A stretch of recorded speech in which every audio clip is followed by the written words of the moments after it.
Hey there, everybody. It's Eileen Kelly Reed with Simplify with Eileen, and I'm an organizing and productivity coach, and I want to welcome you today. Um, in the midst of all this COVID pandemic craziness in our world, I really hope that you and those you know and love are staying safe and healthy, and we will get through this. Um, in the meantime, I wanted to introduce Kezia Robinson. There she is. Hi, Kezia. Kezia and I have been talking a little bit about her, which kind of the wisdom that she has. So she is a CFA, Certified Financial Advisor, and a business strategist, coach, and investor with over 15 years of experience. And she works a lot with business folks, CEOs and founders. And she is the founder herself of Cassia Partners.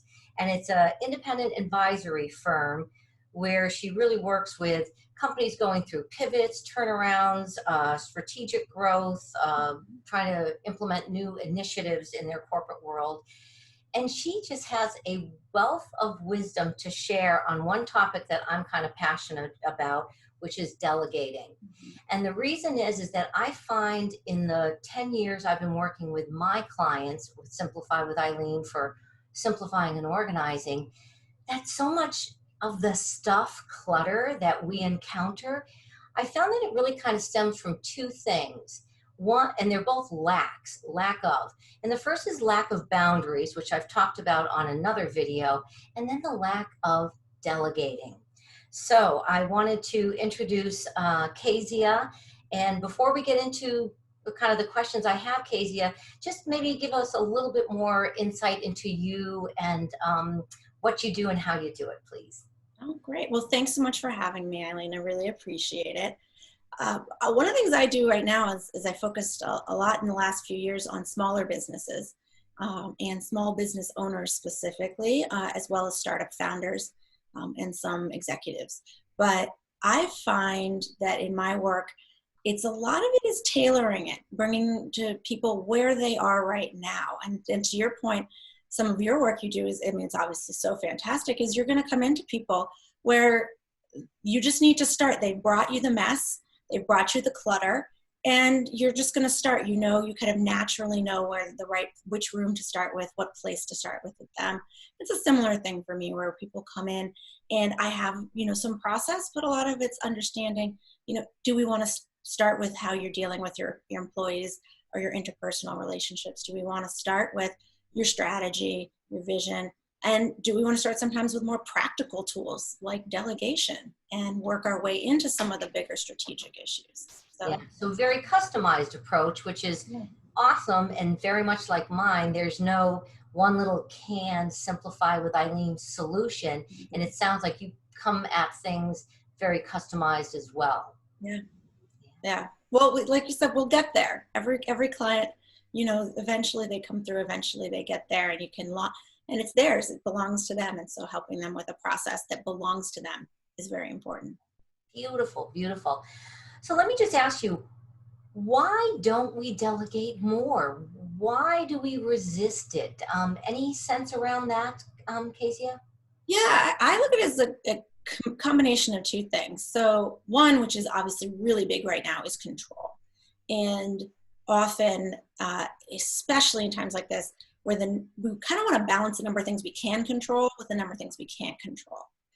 And so you take a situation like this where there's so many things you can't control. It drives this desire to control things, especially in the home environment, but even in your business. And so that's one of them. And some people are more naturally control oriented, usually sometimes because they have a dominant personality, but a lot of times because they're really afraid of things being messed up. So those people are under a real pressure cooker.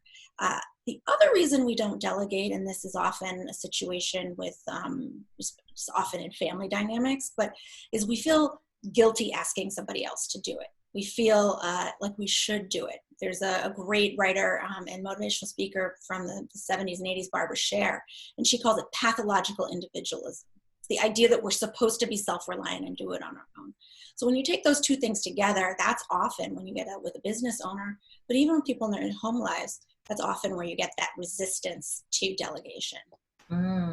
It's sort of falling into that, just what I consider a big fat lie that they've been selling and telling us, that we can do it all. Yeah. And oh man, there's such a cost to that.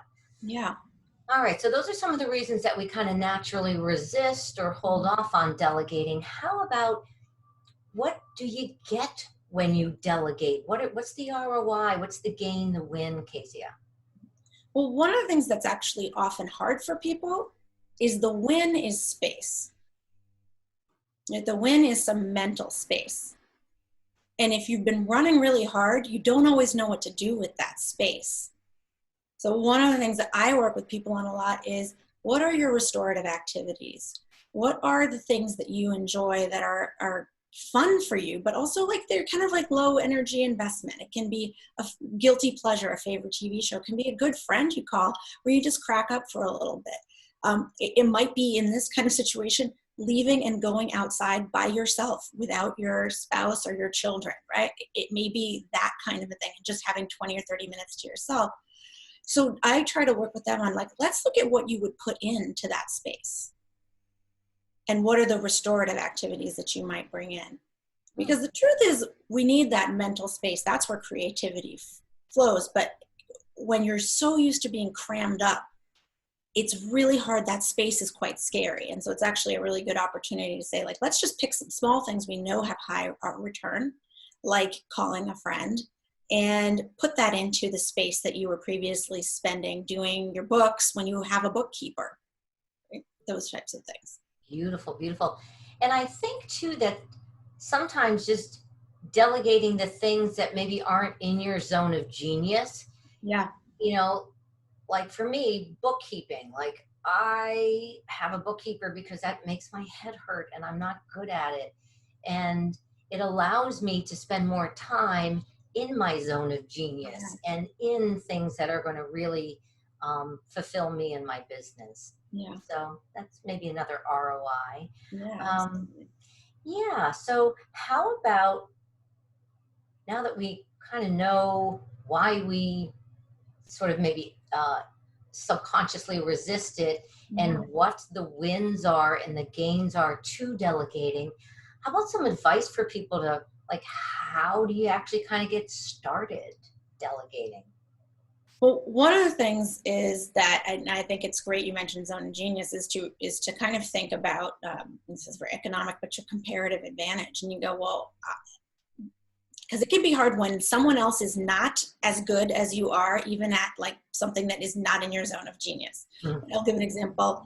Classic one many of us have had is like doing the dishes.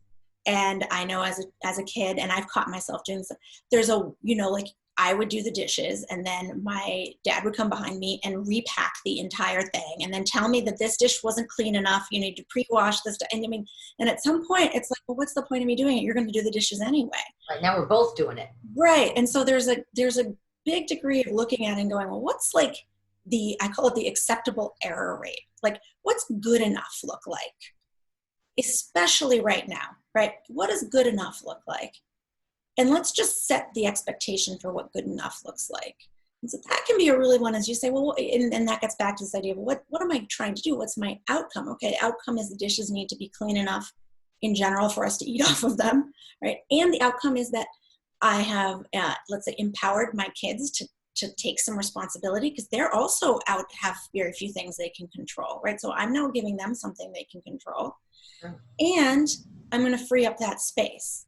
So that I can then use for myself to focus on things I'm great at, or to just have some downtime. If you look at all of that, though, I got to trade off the fact that some of those forks are going to come out with eggs stuck on them and going to have to go back into the dishwasher, right? So kind of getting a sense of what's good enough right now is one of the most important steps. Then helping the person help you. Often we delegate something we think other people should know how to do. It's like, just actually walk through the steps, like do a little shadowing, and don't assume that someone else should know how to write a marketing report if they've never done that, or they did it in another firm and it was different. Walk them through and give them a chance to say, here's the process that I use, but also here's what's good enough looks like. And then you can kind of get in the habit of delegating, because it is a habit.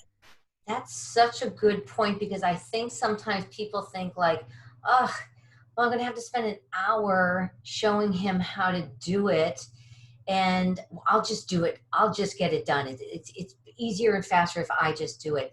Whereas it really isn't, because that hour investment will yield you hours and hours of that person being able to run, down that lane, and you're able to do several other things. Yeah. So I think it is just sometimes just sort of biting the bullet and saying, just let me just show them how to do it once, twice maybe, and trust that they'll know what the outcome is. They'll know how to do it, and it'll be my acceptable. What did you call it? Acceptable, Acceptable error rate. right?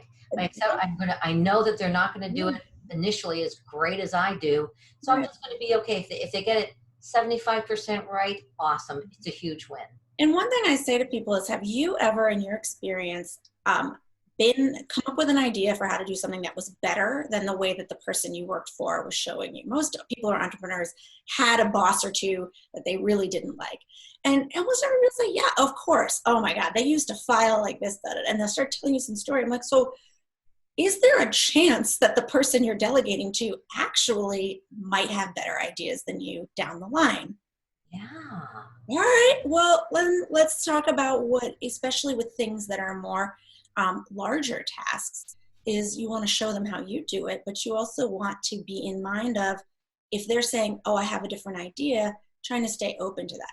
Again, those can be really big psychological steps, which is why I said let's just start with the acceptable area. Let's start small, baby steps, and Mhm. you can move up though over time to being someone who really can delegate a substantial amount of work and develop the talent in your junior people, or like I said, delegate things to your family and really develop their self-reliance and their ability to kind of to problem solve and take care of things for themselves. Beautiful. Yeah, sometimes we get so used to looking at a system or a problem that we see it just so hard coded in one way.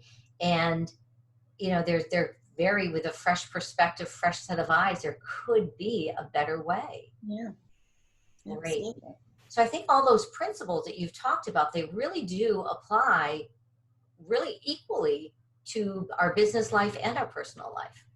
Absolutely. I don't believe that there's really a difference between life and work. So people often talk about work-life balance, and you mentioned this idea we got to do it all. And I'm like, well, we could do everything we want to do, but not all at once, right? There's a sequencing, and often we've got all these things that we think we want to do, or we were supposed to want to do, or we were supposed to, and those are not the things that we really want. So there's a degree to which I think I really believe these principles apply both in life and in work, because that's all kind of one blend, Yeah. even if you work for another person. And the way that you interact with we'll all catch ourselves saying things at work that our parents said to us, right? We'll be bringing a fight that we've been having for 5 years with our spouse into our relationship with our business partner. So there's a lot of where the things you practice in one area really can help you in another. And because I'm a business coach, I always say let's start with business, practice in the business and take it home. But right now we're all up in each other's business in our homes. And so there really isn't any distinction. And so practice at home, practice at work, it's all kind of the same thing. You're so right. The moment we're living in right now, never before have our lives been so blended. Yeah. It's all happening in the confines of our quarantined homes. So it really does bring that philosophy to light big time right now. And you need space. And I think that's really hard. So we're used to substituting physical space for mental space. I think that we get in the habit of going, well, I'm going to get away from everything. And that there's a degree to which we don't have that luxury right now. So coming in and picking those things and saying, all right, I'm going to delegate the dishes seems small, but practicing that, it's going to create that mental space for you in a time when you may not be able to get the physical space. And I think right now this is such a timely topic, and I'm so glad that we're talking about it, because, the kids are home from college and you never expected them home right now. And, all of a sudden, there's 5 of you now in the house when it was just 2, and that whole topic of delegating, I think it can help everybody. Like you said, empowering people to have a little control, and then enabling others to release some control and some, yeah, it's a really good topic. Absolutely. Well, thanks for having me talk about it. I love, I love these tactical things. And that's one thing that, that with coaching and like the kind of work you do and kind of work I do is some of it is those bigger kind of thornier things, but a lot of times it's blocking and tackling its basics of, hey, these are things we've learned to do, and that we know work for us, and we've seen them work for our other clients. So we're there to kind of help people through. Beautiful, beautiful. Casey, tell people how they can reach you or learn more about you and Cassia Partners. Yeah, the best way to find me is, I would say, LinkedIn. I think I'm the only Kezia Robinson on there. At least I'll probably show up at the top. It's Keziah, Robinson spelled like it normally is. Or you can find me at www.cassia-partners.com. That's CASSIA-partners.com. And you can always, and you know what, you can hit me up on Facebook too if you can find me. So I'm generally available and look forward to hearing from people. Excellent. And do you work with most of your clients in this kind of remote, virtual, online setting? Is this new for you, or is this? It is new for me. I'm an in-room person. I love being physically there. I like to go to the office. I go to my office. I have whiteboards. I'm very into the physical. Let's get in there. And so this has been really a new experience for me, but it's been great. We're very adaptive as people, and it can be hard to feel that way because when we have something really happen, you kind of look at it and you go, well, we've evolved over a lot and we've adapted to a lot. So this is an opportunity, again, even though it can be stressful, to practice that skill of adapting and practice that skill of evolution. So. Yeah. I will have links to here in the post as well, so people will know how to reach you. But I thank you so much. This has been super enlightening. Love hearing you talk, and clearly you do have a great deal of wisdom in this area. And I encourage people to reach out to Keziah and learn more about her and see how she might be able to help you navigate some of these challenges that we find now and really anytime in our business, in our life. So thank you, my dear. Loved having you here, and stay safe and keep the faith. You too. All right.